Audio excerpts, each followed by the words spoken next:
Talk to me a little bit about, kind of growing up in that area. What inspired you to make music and kind of just get into this music world? Well, yes, I'm actually from Southern California, actually from a small town right here in Pomona, really close to LA. Born and raised right here, and from a very young age, from what I can remember, about 14 to 15 years old, the way I got into making music is from my brother. I have actually two older brothers. The middle brother, he just kind of invested a few moments in me and showed me a little bit on GarageBand. I think that's what he had. And he showed me a little bit in GarageBand, and from there, I kind of fell in love with making music, but I don't know how to play any instrument. I would just grab loops and put it on top of each other. In GarageBand, you have all these MIDI loops and all that. So that's kind of how it started for me. And then I felt like I was making music, right? And I would show it off to my brothers, my friends, and, people would be like, "Yo, man, this sounds really cool." And people would start rapping over it, but nothing serious. And that's where it started growing from there. Little by little, I started taking it serious as I was, growing. And I noticed that you were an audio engineer prior to really kind of shifting gears here with your YouTube channel and beat making. So what led you down the path of audio engineering? When I started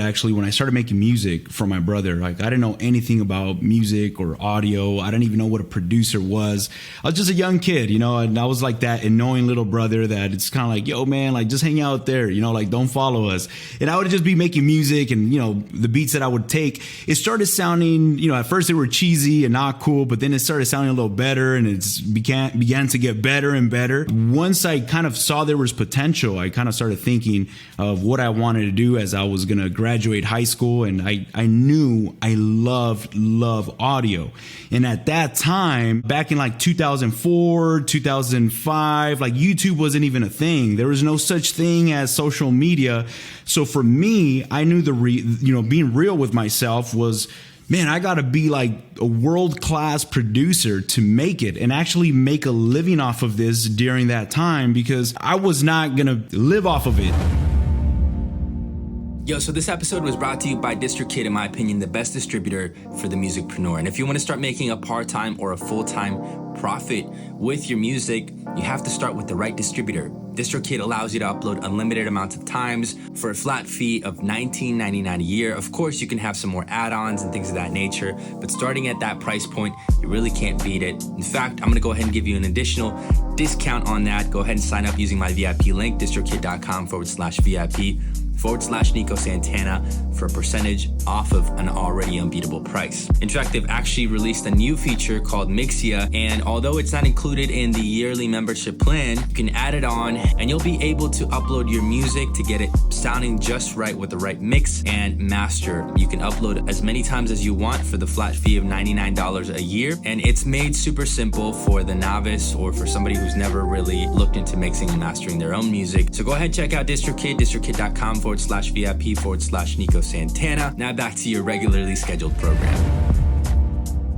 I was like, you know what? I want to get into audio, and I know I enjoy the process of recording, of mixing, because I would mix some of the songs we would do. So I kind of started getting into that, and I started looking at magazines. I think it was Sound on Sound magazines. Back then, that was kind of like my YouTube on how people would record, what kind of microphones they would use, techniques, the microphone placements, and this album was recorded in this studio. So that caught my attention. So I started falling in love with the techniques of recording, and I got really deep into that. So long story short, I started putting together a studio where we would live. My parents gave me the garage and were like, "Hey, you know what?